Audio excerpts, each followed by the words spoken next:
Le Mans, just an ordinary town in Midwestern France. A town which, but for only one thing, the world would never have heard of.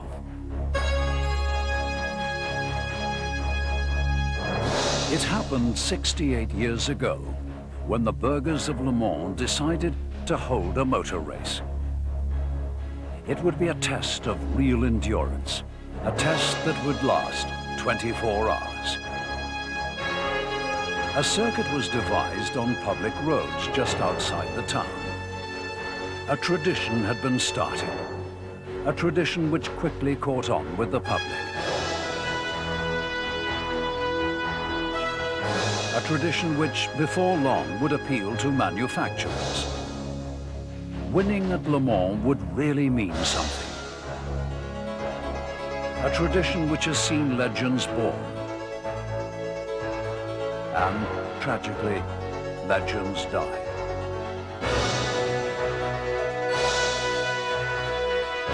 A tradition reborn to become the world's most difficult motor race.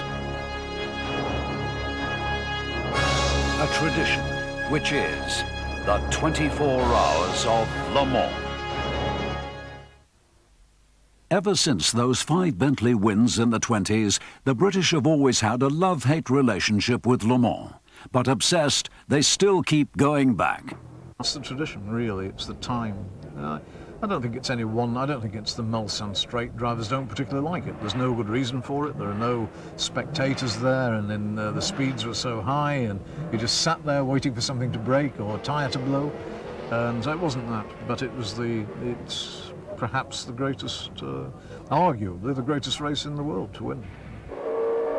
One person who knows about winning at Le Mans more than most is Derek Bell. And it's strange, as you go up there at night, there's always people standing outside the front of their houses. There's lots of houses on that bit of road, and you see them standing out there, leaning over the hedges, and with the guardrail just in front of them. And as they go by, they always wave. It's quite amazing. And every lap you come around, they wave, and they'll wave for the whole 24 hours. Usually different people, but it's really have quite a relationship with the public in certain areas at Le Mans.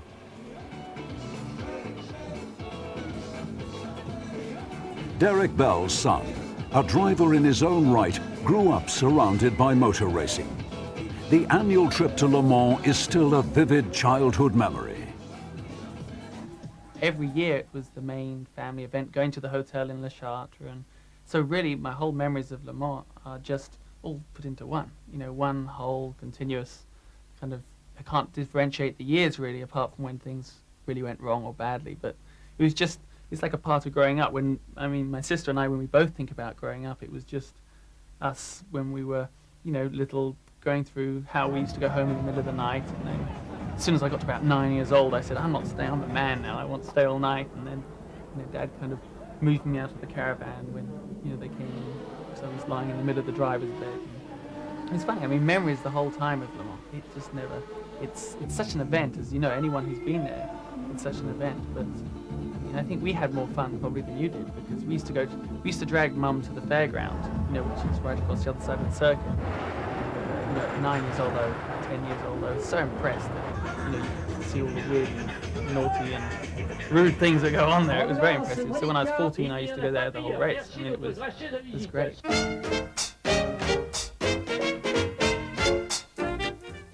The early races were dominated by Bentley, their cars described by Ettore Bugatti as the fastest trucks on Earth. Brutish and heavy, they worked, winning no less than 5 times. Alfa Romeo took over with their beautiful straight 8s, winning 4 consecutive races in the 30s. Rob Walker, the man later to employ Stirling Moss in Formula One, drove a Delahaye at Le Mans before the war. I really wanted it, but it cost £400, and my allowance for the year, including paying my Cambridge bills, was £360. But I suddenly learnt about hire purchase very quickly, and within hours the car was mine. Of course, my mother knew nothing about this. I took it to Le Mans, and my co-driver, who's still alive, Ian Connell, burnt his foot. We had an exhaust gasket go, and all the exhaust was coming through. It was terribly hot. And he burnt his foot in the middle of the night. And I had to drive, well, I'd driven from midnight till 4, and then I drove from 8 till the end of the race, also with this terrific heat coming through.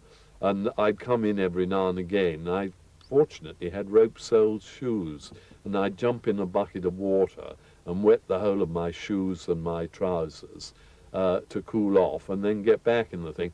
Meantime, Count Haydn, who owned Delahaye's in England, was a great drinker, and they were all drinking champagne solidly in the pit.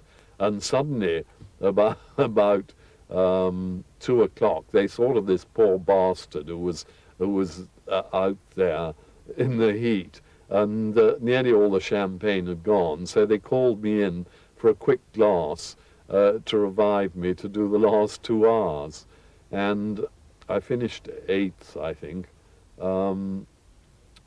and then got into the car and drove it to Paris, where all the drivers, all the English drivers anyway, had met in a nightclub, and we drank the whole night through, and we were still there the following morning at 10 o'clock drinking.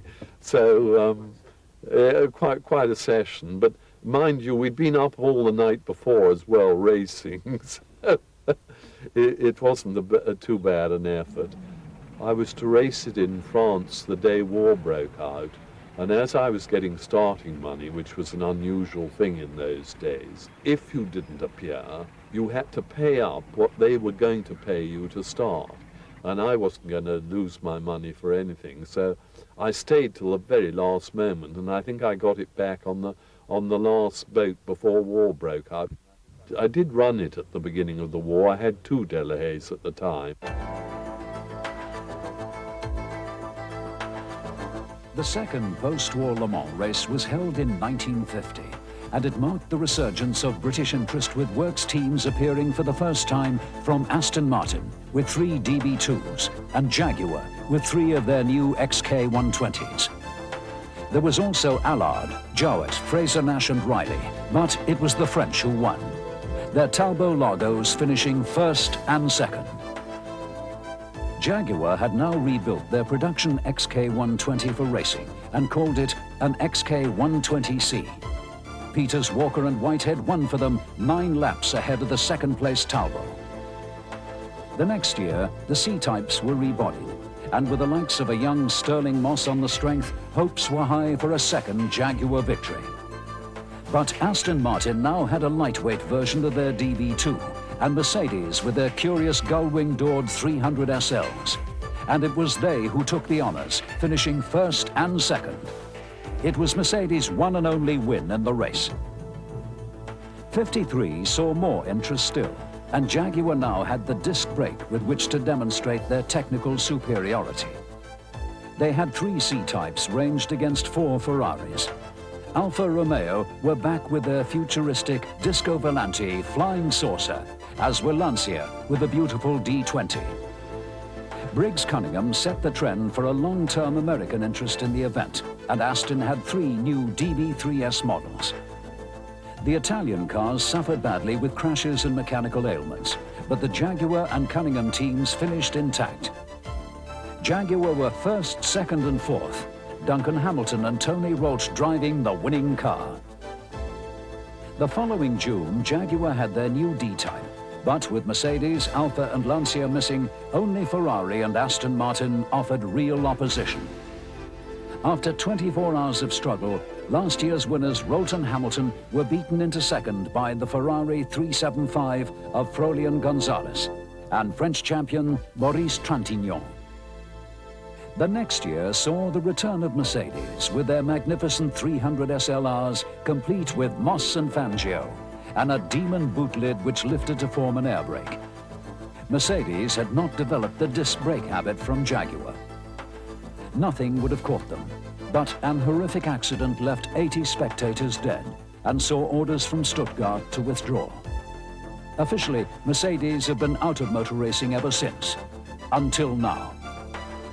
Mike Hawthorne and Ivor Bueb were left to take a hollow win for Jaguar, with Peter Collins and Paul Frere second in the Aston. Aston's first finish at Le Mans for 4 years. A disaster for the Coventry team. 2 Works D types crashed at the S's on the second lap, and the third Jaguar, Hawthorne's, was delayed with mechanical problems. So it was left to the private Ecurie Ecos team to uphold the firm's record, with Ninian Saunderson and Ron Flockhart leading in Aston Martin, who was second again. 57 saw no less than 10 Ferraris, 5 Maseratis and 4 Astons anxious to put a stop to the Jaguar run of success. They were all fast but fragile, and Tony Brooks rolled the sole surviving Aston at Tetra Rouge. So, despite the opposition, after 12 hours, Jaguar held the first 4 places. At the end, 3 were still there, headed by Flockhart and Bueb. A 3-litre limit was introduced which suited Aston Martin, who had always run a 3-litre, but the Jaguar XK engine didn't take kindly to its shortened stroke. Aston took second yet again with their new DBR1, behind Olivier Gendebien and Phil Hill, giving Ferrari their second Le Mans win with the delicious Testarossa. The last race of the decade finally gave Aston Martin the victory they'd tried so long for in Jaguar's shadow. Roy Salvadori and Texan Carroll Shelby shared the winning DBR1, with teammates Trintignant and Frere finishing second. We were in the lead and we had a tremendous vibration. I thought, my God, it's the gearbox again. And we called into the pits, I called into the pits, and I was told to go on again, slowly, until it came up to my refueling time. There was a minimum refueling time. And they couldn't find anything wrong there, sent me out again. It got worse and worse. I came in, we'd lost about 15 minutes, and they discovered it was a tyre that was breaking up. So from then on, we were demoted to second position, and we just had to drive hard the whole time. And very fortunate for us, the Ferrari that was in the lead, Gendebien and Hill, broke. So it was 1-2 for Aston Martins from then on. You know, it's lovely to have won Le Mans, but I never particularly liked Le Mans. Wasn't that I'd much rather have won a race at Nürburgring, the 1,000 Ks. I thought that was a much more difficult race to win than the 24-hour race, personally. Aston Martin may not have had the quickest car around in the 50s, but under the guidance of team boss John Wyer, they did attract star drivers. Names like Sterling Moss, Peter Collins, Reg Parnell, and a new Formula One star, Tony Brooks. He was another who didn't like Le Mans. The 1958 Le Mans, the thing I remember most about it was my decision that would be my very last Le Mans. The reason for this was nothing to do with my accident the previous year in 1957. It was just that once again, in the middle of the morning, this fateful 3 or 4 o'clock, I think it was, I think the race had been wet virtually the whole of the event to that point. And I'd run out of underclothing and socks, and I really came to my turn about 3 o'clock in the morning, and I found that all my stuff, I couldn't dry any of my stuff, so I had to put on wet underpants, you know, wet vest, wet socks, and get into a motor car at 3 o'clock in the morning. And I said, if you ever do this motor race again, you need your head examined. And I never did. And I drove for Ferrari in 1959 on the strict understanding that I wouldn't have to race at Le Mans, which was really quite something, because I think I was the first Ferrari driver that had obtained a dispensation from driving at Le Mans from Enzo Ferrari, because obviously it was a very important race from his point of view on the sports car side. I've got some just wonderful memories of the place. It's one of my favourite races, and when I first got interested in racing, Le Mans was the race I really wanted to win. And I lived in Leamington, and of course Michael Parks worked at the Roots Group and was one of the great drivers of that era. And I always sort of fancied myself in his role of doing well at Le Mans. He never actually won it, but he had some very, very good races here. And unfortunately, my first race in the Lotus Elite was with Frank Gardner, the Australian, and it was one of my best races for a long time. We came 8th overall, we won the class, we won the index of thermal efficiency, and generally speaking, had a pretty good day. I seem to remember the weather was very fine too.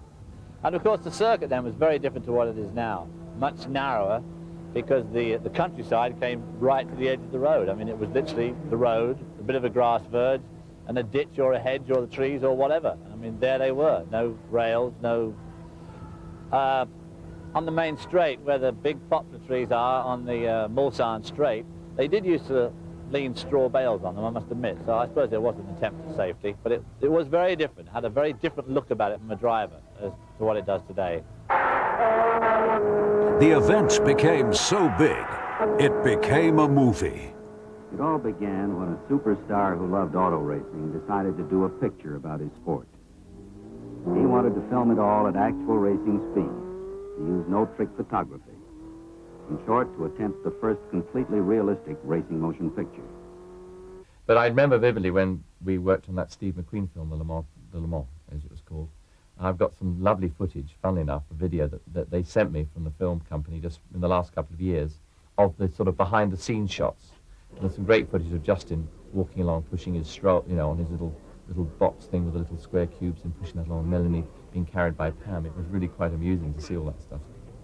Steve McQueen, who has been successfully racing motorbikes and cars for at least as many years as he's been starring in top box office movies, chooses to film at Le Mans in France, where each year the world's most famous motor race is run. The production problems are staggering. In the 24-hour race at Le Mans, men and machines are put to a brutal test of speed and stamina. Realistically, restaging the race for the movie presents difficulties never before faced by a motion picture company. The circuit is 13.469 kilometers, or 8.418 miles, composed of country roads linked with the main highway, nearly all of it open to traffic 363 days a year. Along the 3.2-mile Mulsanne Straight, the cars reach a maximum speed in excess of 230 miles per hour.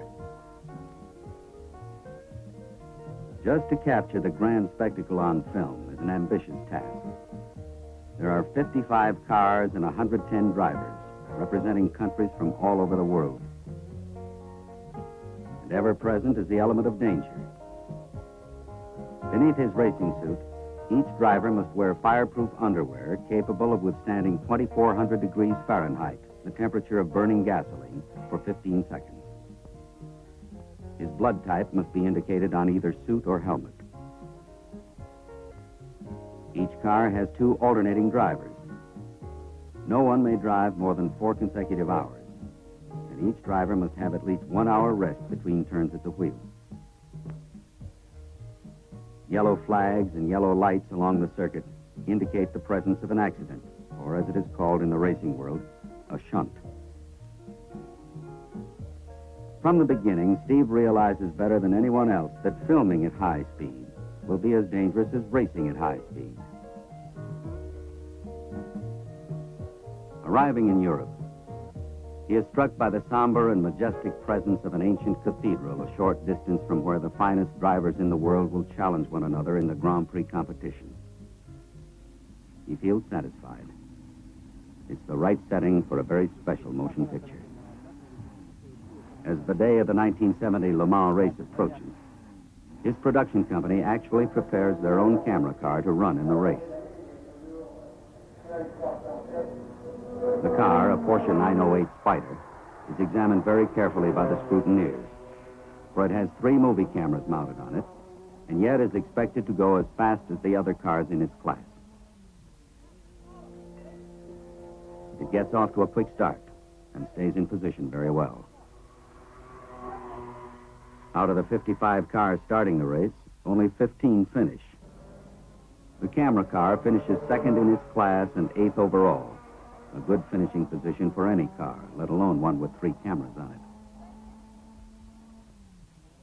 This unique venture yields footage that could not be obtained any other way. For instance, there are certain corners where over 250,000 people are watching. And the only way you can ever capture the impact and excitement of the real thing is by having cameras in the race.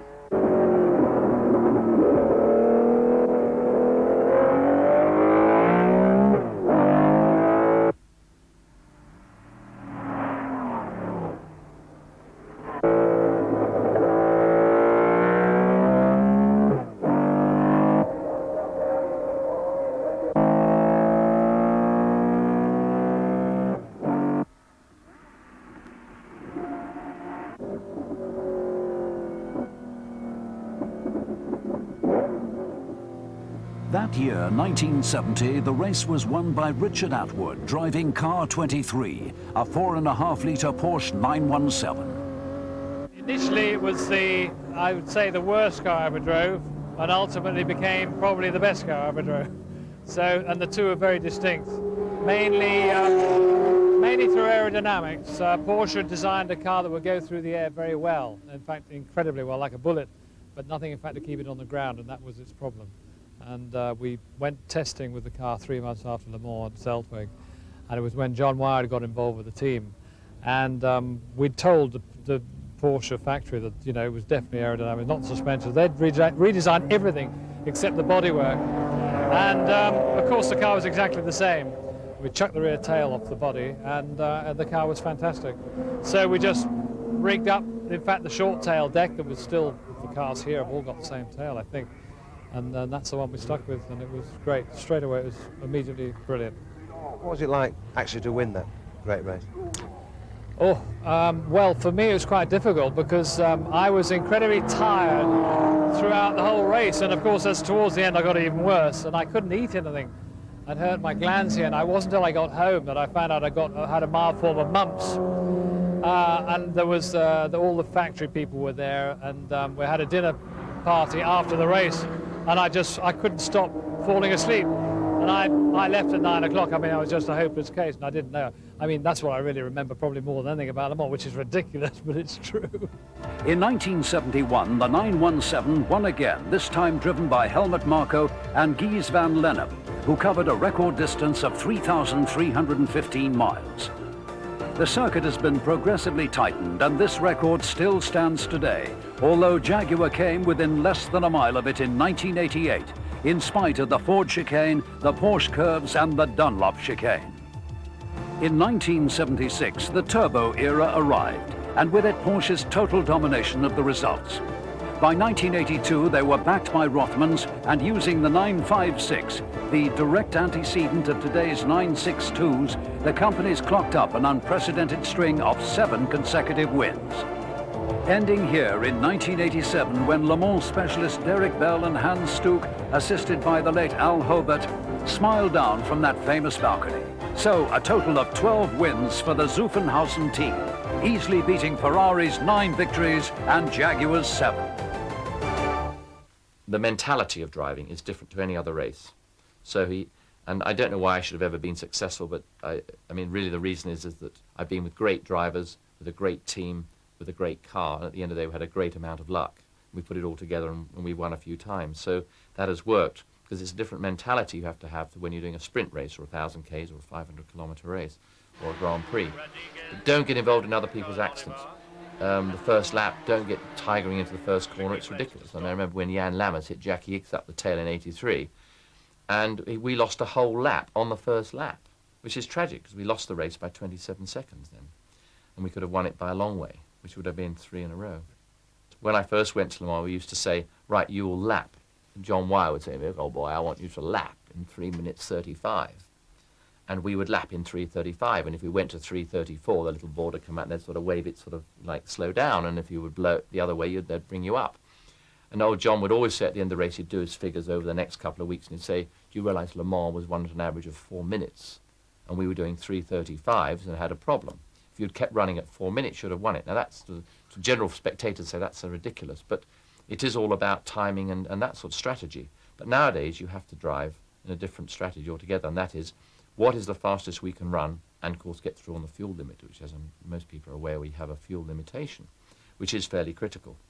So we have to every lap look at our little readout on the car and compare it with what the actual fuel allowance is.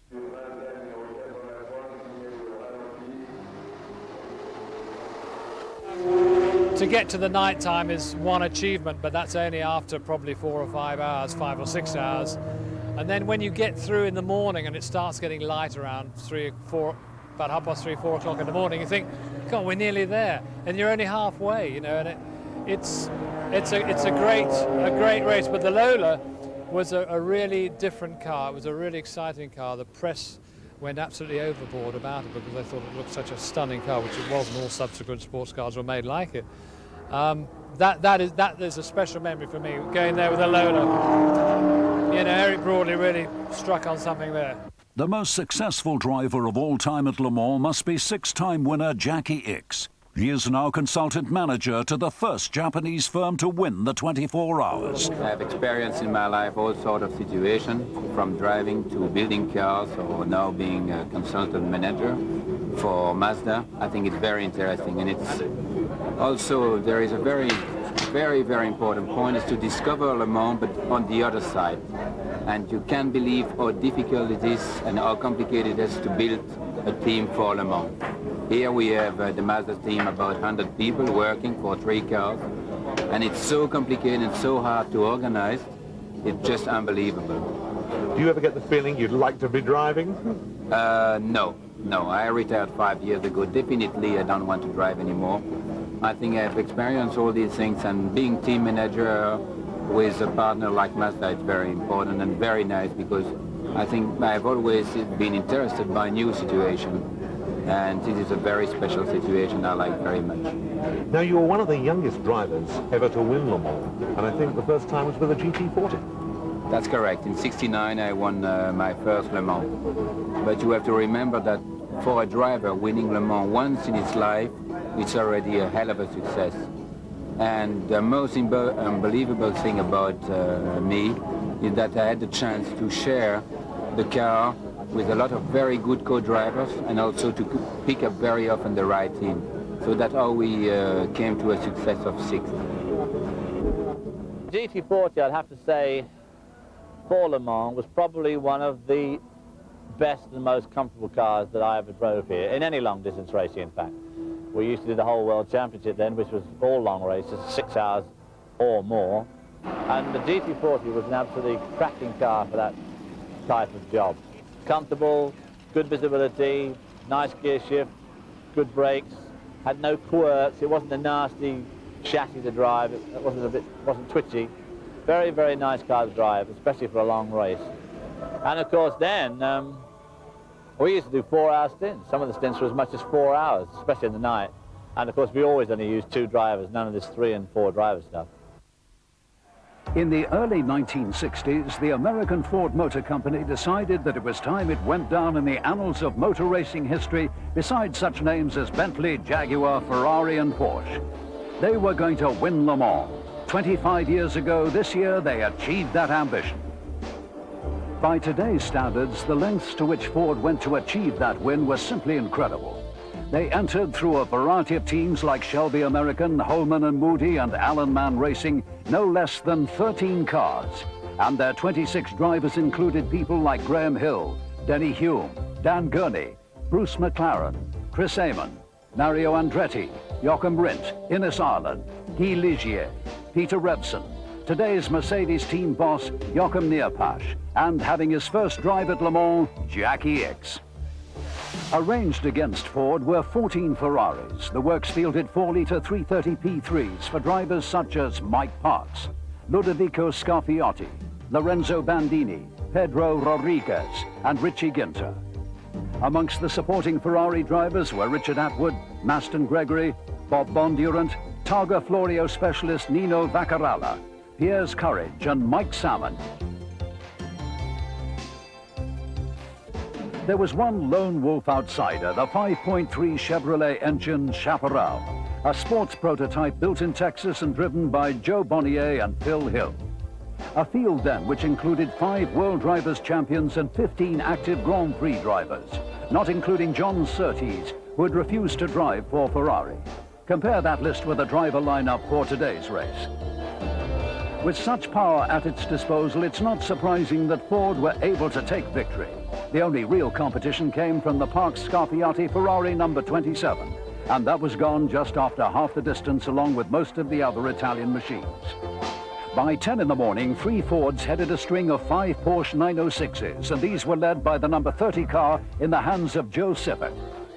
Henry Ford himself was on hand to help out with the flag-waving duties, and despite his team's attempt to stage manage a dead heat, the French had a rule to fit the circumstances. Because they had started further back on the grid, Bruce McLaren and Chris Amon were declared the winners on the grounds that they had covered some 21 yards more than the number 1 car driven by Denny Hume and Ken Miles. So that's how the results looked 25 years ago. A year of many firsts. The first of 3 consecutive Ford wins. The first time that more than 3,000 miles were covered. And the first time the race average went above 125 miles an hour. Many drivers remember their first Le Mans above all others. And one driver with good cause to remember his is Brian Redman. At the end of the first hour, when Mike came in to refuel, normally I would have got in the car, but he just signalled that he was okay. And then, you know, co-drivers do that between themselves. If they stay in the car and they just perhaps point, and it means they're staying in. And so he stayed in the car, and the French plombier who checked the fuel, he shut the big, massive racing snap-action filler cap, banged it shut, away the car went, and at the end of the Mulsanne, on that lap, Mike put the brakes on, and the fuel surged forward, hit the only half-latched fuel cap, and fuel absolutely sprayed out of the car, went over the brakes, and he was involved in a tremendous fire, from which he was really pretty fortunate to escape. He was badly burned, but recovered, and raced again, and is here today.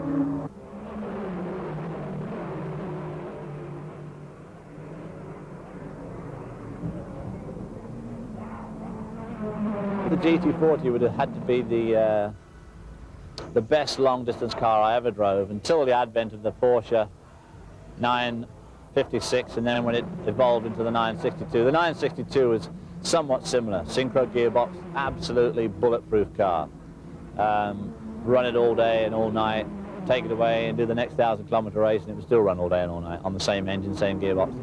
A tremendous car to drive, and of course, even in 1991, the chances of a Porsche 962 winning the Le Mans 24-hour race, quite frankly, are pretty good. Best race in that was with Sorrel van der Merwe in 1985. We came third.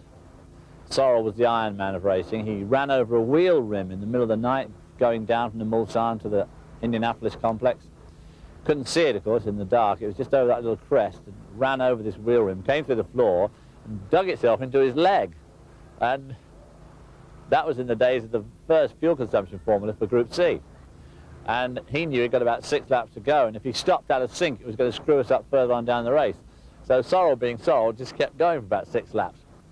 Got out and said, "Jesus Christ, man," he says, "I've got something in my leg," but a wheel rim stuck in his leg. And of course he put a hole in the floor, which brought the aerodynamics of the car as well. Very inconsiderate of him. At the 1948 Earl's Court Motor Show, Jaguar cars rocked the motoring world by announcing the XK120.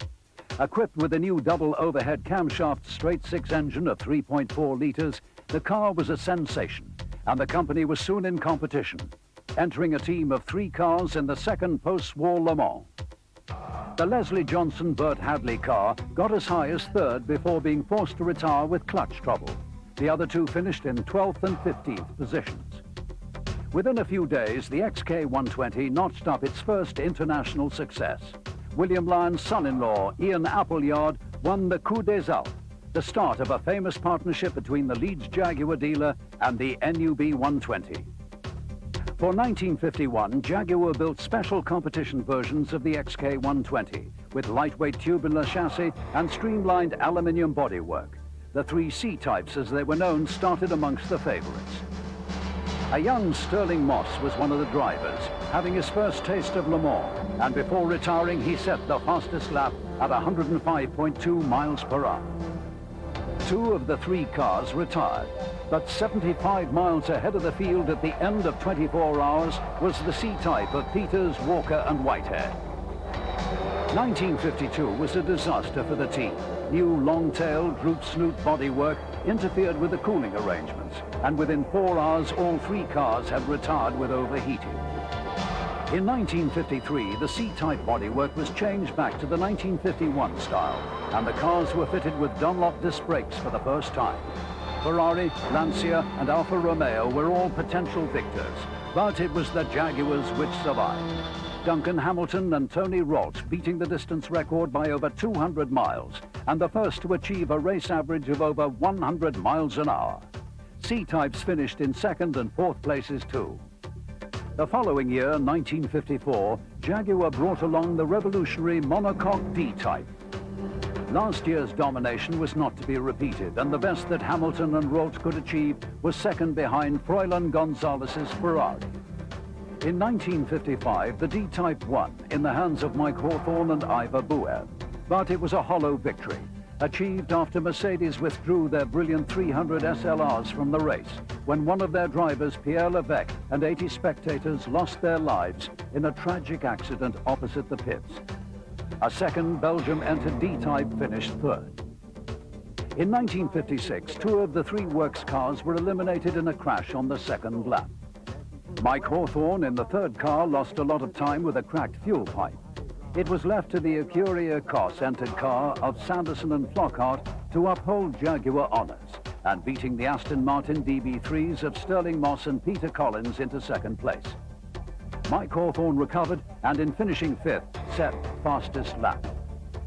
Next year, 1957, the D-Type took its hat trick in style with 1st, 2nd and 3rd.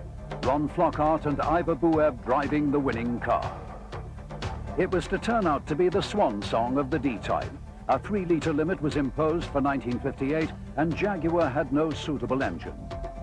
After 4 unsuccessful forays by American-built XJR5s and the TWR XJR6s, Tom Walkinshaw and his team were back for 1987 with 3 special Le Mans versions of the XJR8. This time hopes were high because the cars were the ones to beat in the World Championship Series. The challenge was helped early on when 5 Porsches retired in quick succession. After 4 hours, Brundle and Nielsen in car number 6 led with 2 more Jaguars in the first 4. Things were looking good. Only the Stuke Bell Porsche was in a position to race with the Jaguars. During the hours of darkness, the Porsche stole ahead and kept the Cats at bay. Then, one by one, the Jaguars hit trouble. Win Percy had a monumental crash at over 200 miles an hour on the Mulsanne Straight. The Brundle-Nielsen 6 car was retired with head gasket failure, and the number 4 car of Cheever, Lammers and Bursell struggled home to finish 5th after a lot of adventures. Jaguar would have to wait another year. Their chances were increased in 1988 when the Sauber Mercedes team withdrew because of tire trouble in qualifying. But once again, there was a titanic struggle between the Porsche of Stuke Bell and Ludwig and the lead XJR9. The 2 cars battled as if on a sprint race. At the end, they were still on the same lap, but Jaguar had won a classic victory, 31 years after their last D-Type win. Rookie Andy Wallace joined Jan Lammers and Johnny Dumfries for the champagne. 2 years ago, we were promised the final showdown because Mercedes were back. From the off, Mauro Baldi shot his silver arrow into the lead, with Jean-Louis Schlesser in second place. Jaguar, who now had a turbocharged car, ran 4 of the normally aspirated 7-litre V12-engined XJR9s in the interests of reliability. And they ran more strongly than expected, with lap times some 2 seconds better than 1988. Before long, Derek Daly had the American run example into a 35-second lead, but success was not to last. Daly suffering delays with gearbox problems and John Nielsen lost time having the bodywork repaired after this coming together at Mulsanne with Julian Bailey's Nissan. By morning, the 2 Mercedes were firmly entrenched at the head of the field, and the remaining Jaguars, with no hope of catching them, could only indulge in high-speed lappery with Alan Furte breaking the lap record. Jan Lammers, Patrick Tombe and Andrew Gilbert Scott finished 4th, and Alicio Salazar and the Furte brothers 8th. For 1990, fortunes were reversed. Mercedes stayed away because there were no championship points to earn, and Jaguar claimed an historic 1-2 with Martin Brundle, John Nielsen and Bryce Cobb taking the victory laurels after the strongest challenge yet from Japan, with Nissan doing a lot of the leading.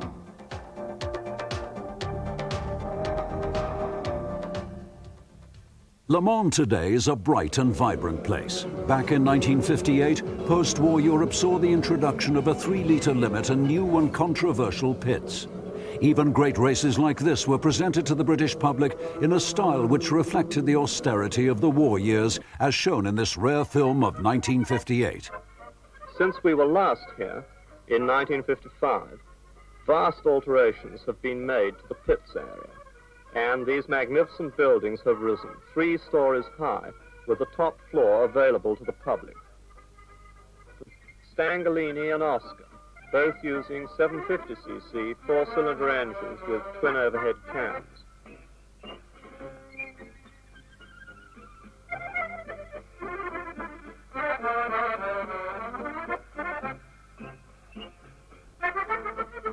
Panhard and DB, both basically using the same 750cc flat twin engine. Tajiro and Lotus, both using a single-cam Climax engine, 1100cc for the Tajiro and 750cc for the Lotus. Number 38 Lotus uses a twin-cam Climax engine of 1500cc. Alfa Giulietta with a 1300cc engine. And Porsche with their 1600 and 1500cc Spider engines.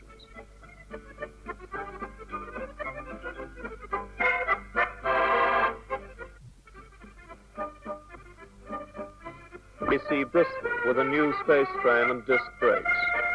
Lister with the 3-litre Jaguar engine, 3 litres being the FIA sports car engine limit for 1958.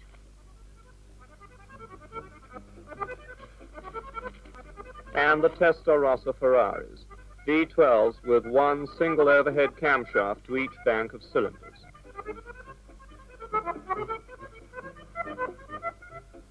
A Kyrie Kos, victors of 1957, but with 3-litre engines this year. And the Aston team, 3 cars, all with a modified cylinder head.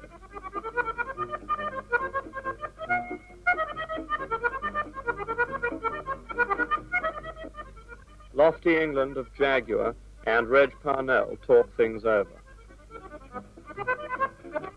Trintignant, Moss and Bonnier are gathered together behind the pits.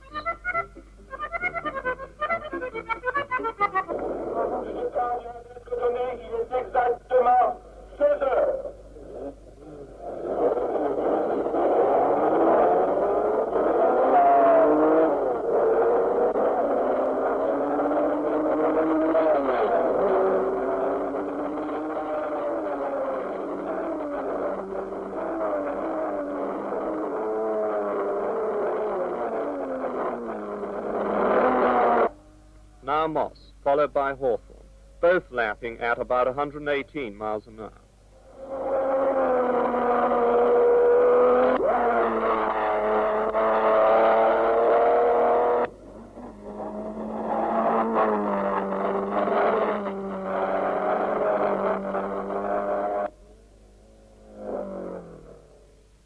Moss passes again, and the first hour is over, the order being Moss, Hawthorne, Von Trips, Brooks, Gendebien, Bueb.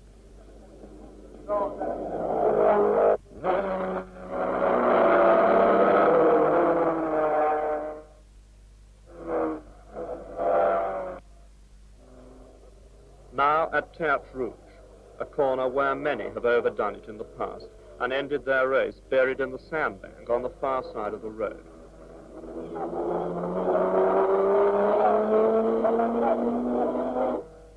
And as we feared, the rain comes down.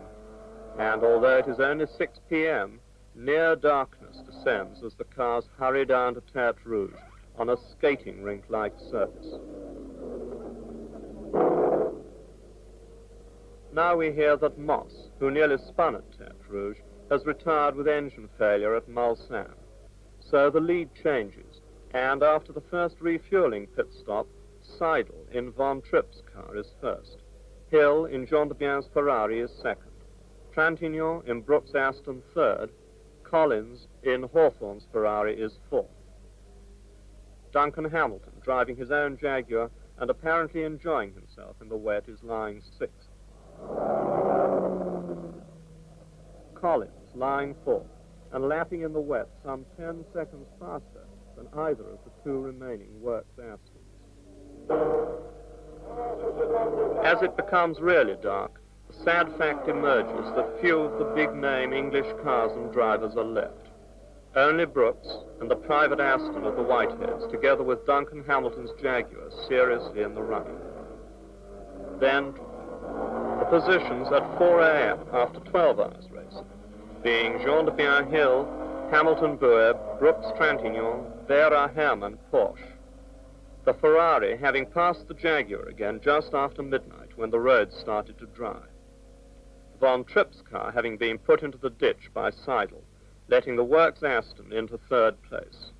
The signalling pits give their cars instructions as they accelerate away past them off towards Arnage.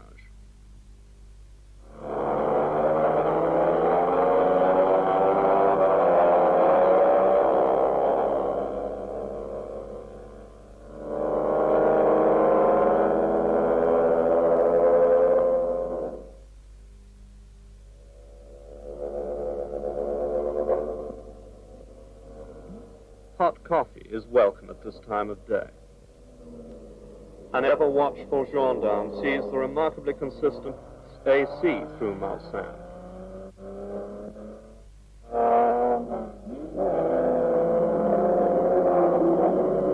The Ferrari is well established in the lead. Hamilton Boer the second, and the Whitehead Aston locked in battle with the Hermann Porsche. And the Hamilton Jaguar comes in for fuel, oil, and a change of driver. Duncan Hamilton taking over and lying almost 2 laps behind the leading Ferrari. Watches are consulted.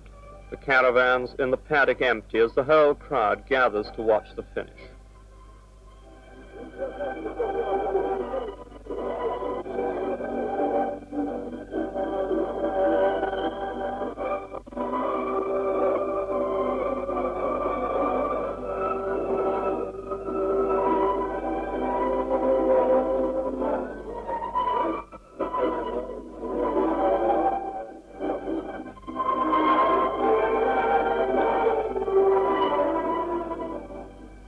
The gendarmes go off to line the pits area as 4 o'clock approaches.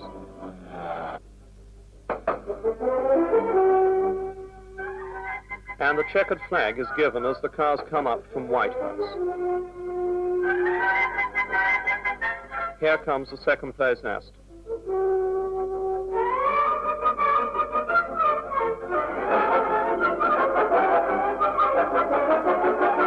And the victorious Jean de Bienhill Ferrari, winner of one of the toughest Le Mans races for many years, at 106 miles an hour, the little Oscar winner on Index. And the tired faces of the Whiteheads show something of the strain of these past 24 hours.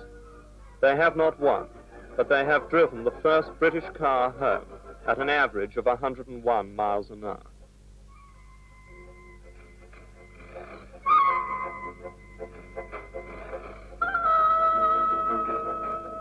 We were going well, and I was driving the car at about up 1 o'clock in the morning, something like that, and we'd got up to second place. And I was just approaching Indianapolis, the very fast S-bend at the sort of back part of the circuit, and just overrunning into it, braking, and it threw a rod. It broke a conrod and poured oil all over the back tyres.